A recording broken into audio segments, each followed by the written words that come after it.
The first time Garrett called me into his office to discuss my approach, I should have seen the writing on the wall. But I was too blinded by the numbers, by the validation of watching my strategies work in real time. Listen, Alex, the quarterly results are impressive. I'm not denying that. He leaned back in his leather chair, the afternoon sun streaming through his corner office windows. His smile didn't reach his eyes. But there are concerns about how you're getting these numbers. I shifted in my seat. Concerns? The sales team is hitting targets we didn't think were possible 6 months ago. What's concerning about that? Garrett sighed, running a hand through his thinning hair. It's about process, about company culture. Some of the veterans are feeling sidelined. I'd been at Meridian Tech Solutions for just 11 months, brought in as a senior sales strategist when the company was hemorrhaging clients to more agile competitors. They were still using the same playbook they'd developed in 2010, refusing to adapt to a digital-first landscape. With all due respect, the veterans were the ones missing targets for 8 consecutive quarters before I got here, I said, pulling up the dashboard on my tablet. Look at these conversion rates now. The truth was, I hadn't revolutionized anything. I'd simply implemented basic modern sales strategies, automated the tedious parts of the pipeline, restructured commission incentives, used actual data to identify high-value prospects instead of relying on golf course relationships from 2005. That's exactly what I'm talking about, Alex. Now everything comes down to conversion rates and KPIs. There's a human element to sales that you seem to be overlooking. I left his office with a hollow feeling in my stomach. I knew what he meant by human element. The long, boozy client lunches, the inefficient rituals, the sacred cows that were draining the company but couldn't be touched. The next morning, I pulled Kyle, my closest ally on the team, into the break room. Garrett's not happy, I said, keeping my voice low. Kyle grimaced, stirring his coffee longer than necessary. Yeah, well, Mark and his dinosaur crew have been in Garrett's ear non-stop. They hate that you're making them look bad. I'm not trying to make anyone look bad. I'm trying to keep this company competitive. I know that. You know that. But Mark's been Garrett's buddy since college, and he's allergic to change. I should have backed off then, should have slowed down, played politics, massaged more egos.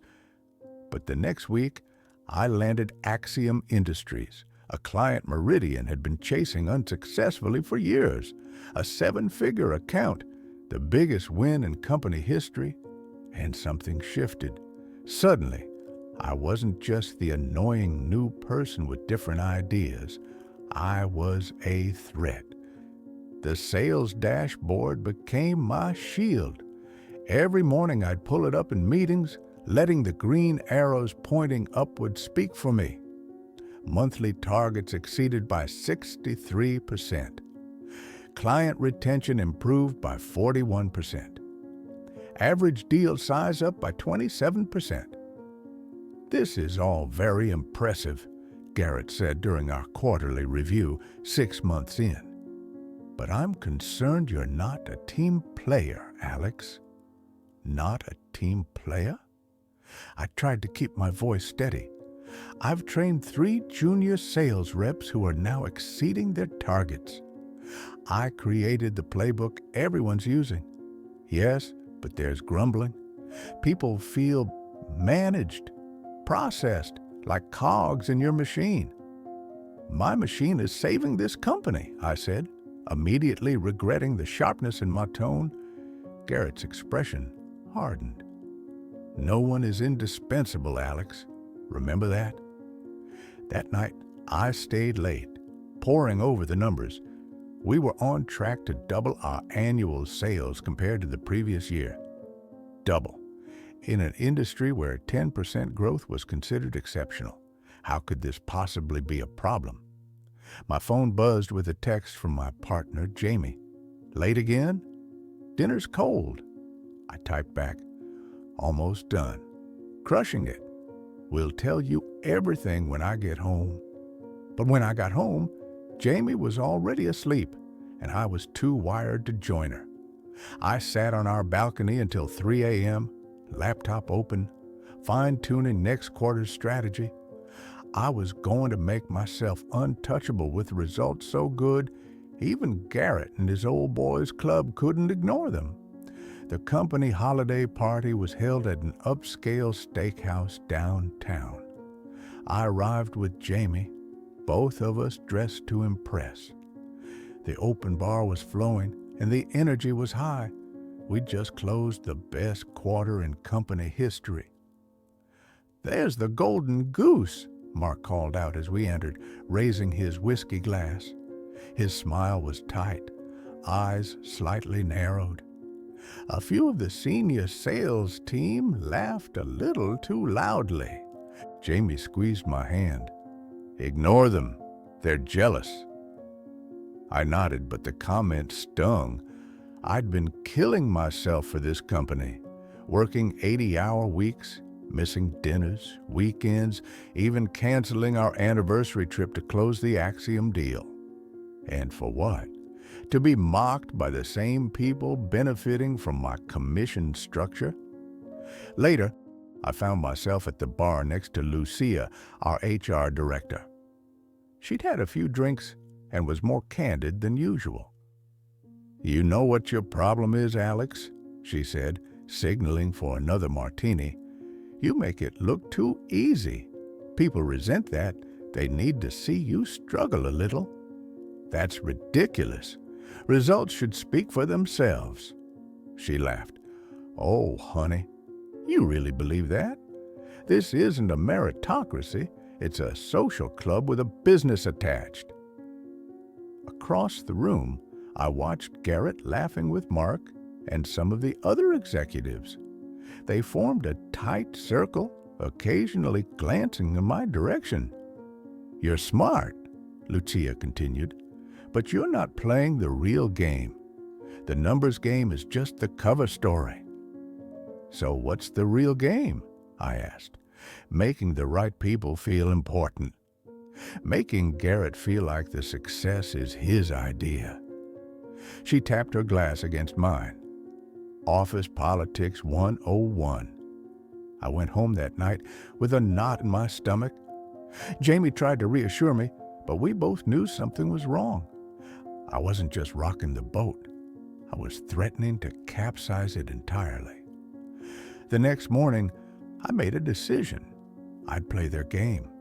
I'd schedule the long lunches, laugh at the bad jokes, give Mark and the others credit for my ideas, whatever it took. But it was too late. My success had painted a target on my back, and the shot had already been fired. 3 weeks later, I closed a deal that would effectively double our annual revenue. Double it. A partnership with Nexus Global that would put Meridian on the map nationally. When I hit send on the final signed contract, the entire sales floor erupted in cheers. People I barely knew were high-fiving me. Even Mark managed a grudging nod. I practically floated to Garrett's office, contract in hand. "You did it," he said, looking at the numbers. "I honestly didn't think it was possible." "We did it," I corrected, remembering Lucia's advice. "Your leadership made this possible." He smiled, but something was off. "Yes, well, this is certainly worth celebrating." I waited for more, a promotion, a bonus, something to acknowledge that I'd just transformed the company's future. Instead, he closed the contract folder. "We'll discuss next steps after the board meeting next week." I left his office confused but hopeful. Maybe the recognition would come from the board directly. A bigger title, equity even. Later that night, Kyle called me. "Dude, have you checked your email?" His voice was urgent. "No, why?" "Check it now." There it was, a message from Garrett CCing HR. Subject, organizational restructuring. I skimmed it in disbelief, certain phrases jumping out at me. Strategic realignment of our sales approach, return to our core values of relationship-based client engagement.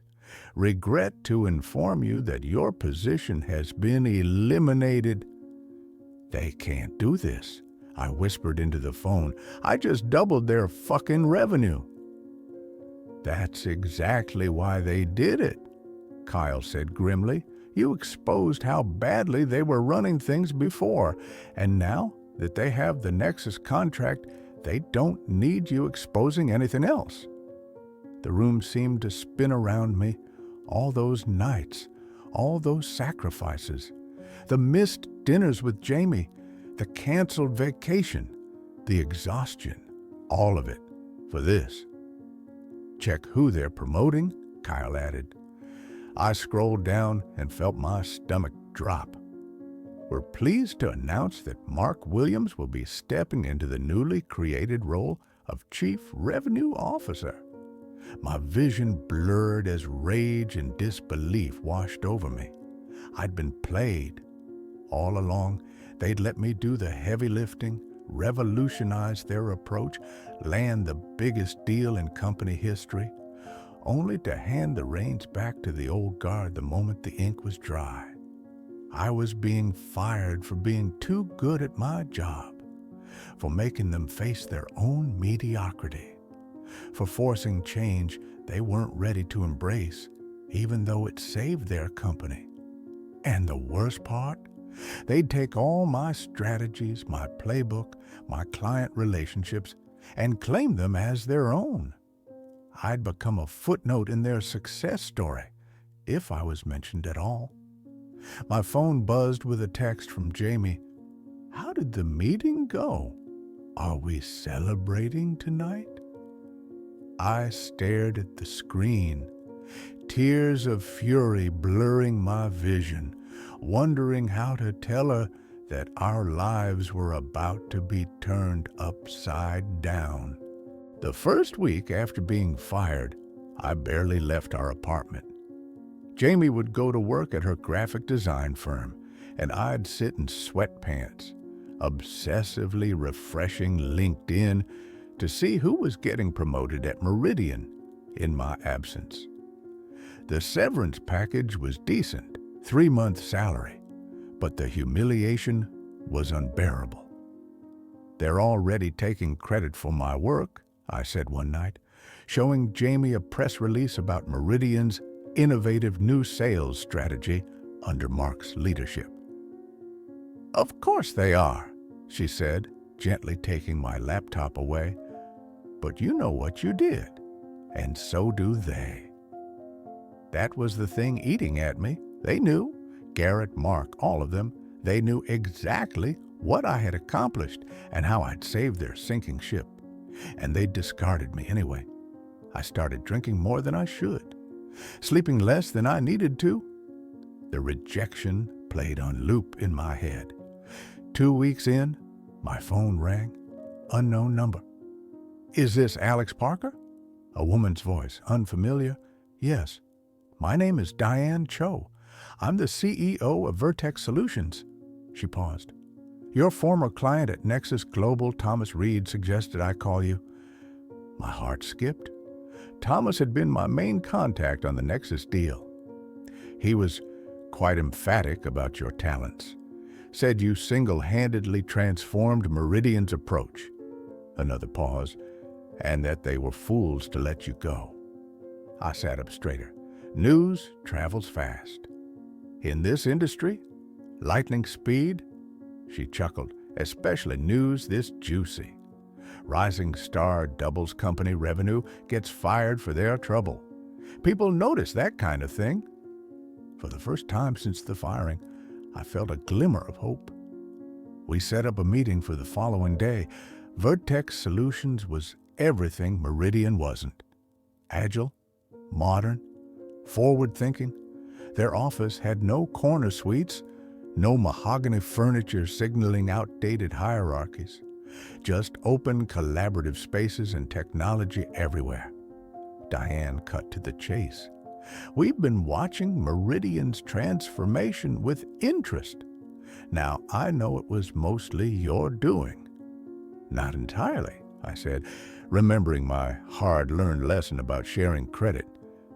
I had support from some key team members. She smiled. Diplomatic. I like that. But Thomas was clear about who drove the strategy. She slid a folder across the table. This is what we're prepared to offer. The number made me blink twice to confirm I wasn't hallucinating. It was double my salary at Meridian, plus equity. Why? I asked bluntly. You don't even know me.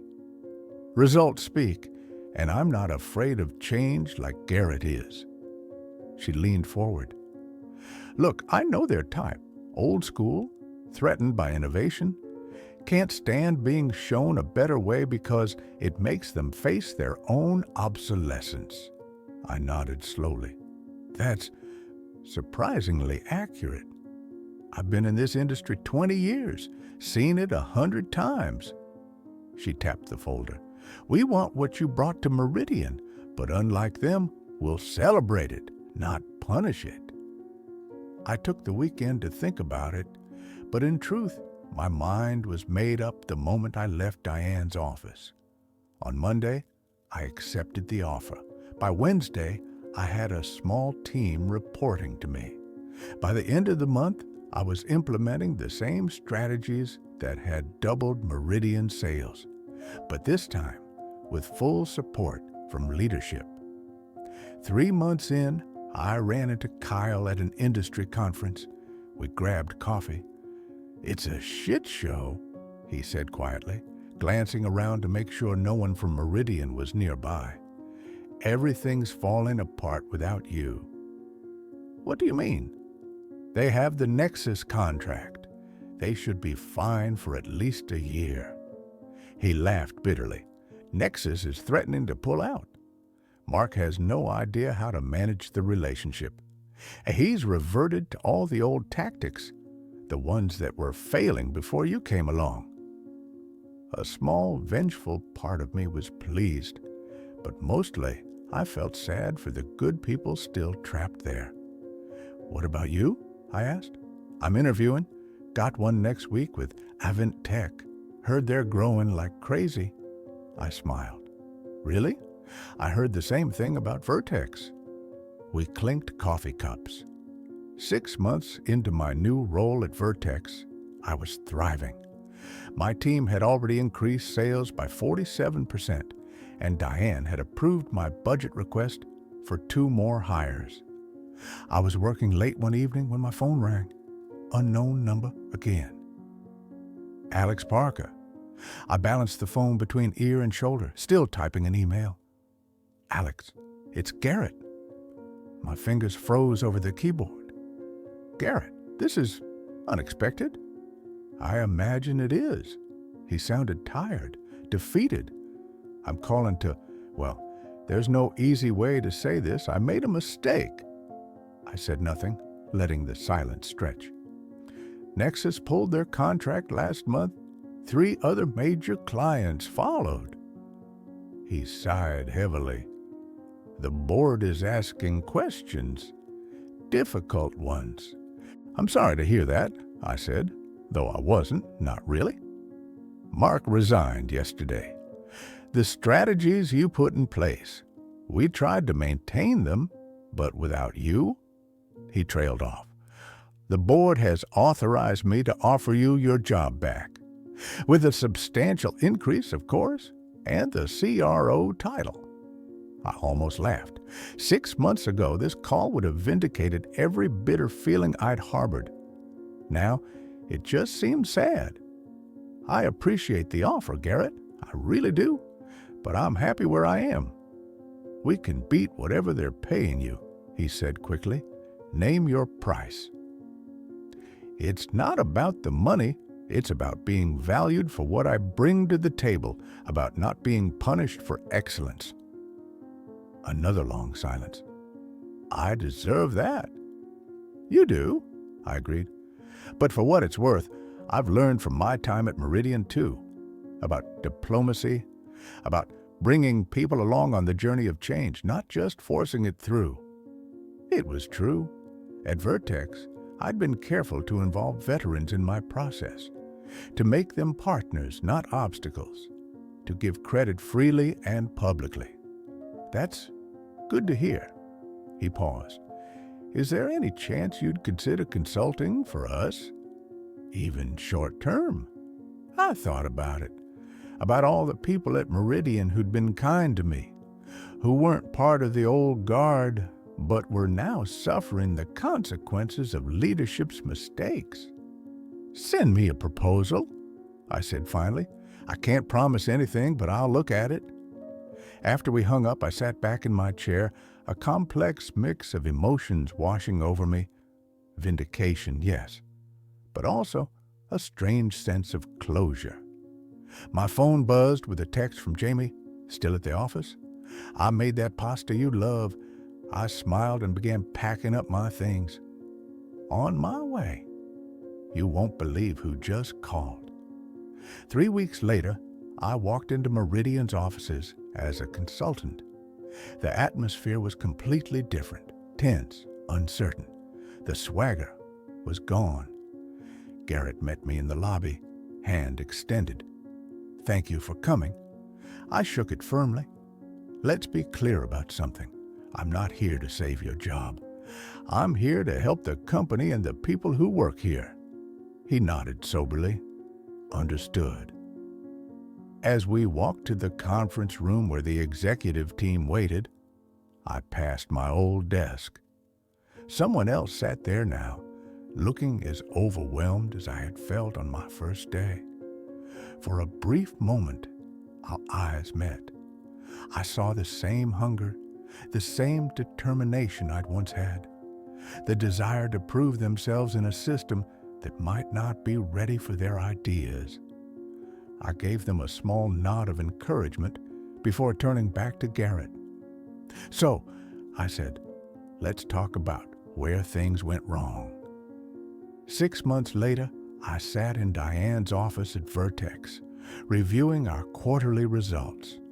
We'd exceeded targets by 38% without burning out a single team member. The Meridian consulting went well, she asked. I nodded. They're back on track, not breaking any records, but stable. Garrett stepped down last month. The board promoted from within, Lucia from HR. She gets it. And how does it feel? Being the one they had to crawl back to? I considered the question carefully. Less satisfying than I thought it would be. Mostly, I'm just glad to have put it behind me. My phone buzzed with an email notification from Thomas at Nexus Global. Subject, lunch next week? Interested in your thoughts on our expansion plans? I smiled. The business world was smaller than most people realized. Reputations traveled. Results spoke volumes. And sometimes being too efficient was exactly what you needed to be. You know, Diane said, we're looking at opening a West Coast office next year. I'd like you to head it up. I looked up surprised. Are you serious? Absolutely. Your division is outperforming all others. The board is impressed. She smiled. And unlike some companies, we reward excellence here. As I walked home that evening, I called Jamie to share the news. The sun was setting over the city, painting the sky in vivid oranges and pinks. West Coast? She repeated, excitement in her voice. That's amazing. My firm has an office in San Francisco. I could transfer. We should celebrate tonight, I said. I'll pick up champagne on the way home. Already ahead of you, she laughed. I had a feeling today would bring good news. As I hung up, I passed a sleek office building with Meridian's logo displayed in the lobby. I paused for a moment, thinking about how differently things had turned out than I'd expected. Being fired had felt like the end of the world, a rejection of everything I'd worked for. But standing there now, I realized it had actually been the beginning of something better, something truer to who I was and what I could accomplish. Sometimes, efficiency isn't just about numbers and processes. Sometimes, it's about finding where you truly belong, where your talents aren't just tolerated, but celebrated. I continued walking, leaving Meridian and its ghosts behind me for good.